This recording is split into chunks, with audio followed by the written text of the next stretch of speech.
Hi, Stephen at Double Glazing Parts and Spares. Just another top little tip. If you find your door is not catching or just bouncing back,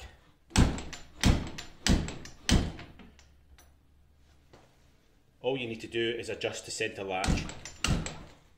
How you do this is by adjusting the 2 points around the latch.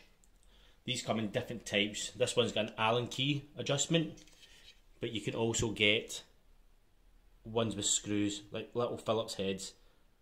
It's the same idea. So as you can see, this latch is sitting in quite far. So a little adjustment, you can see that move out. Adjust the opposite side, and that should be enough to let your door catch.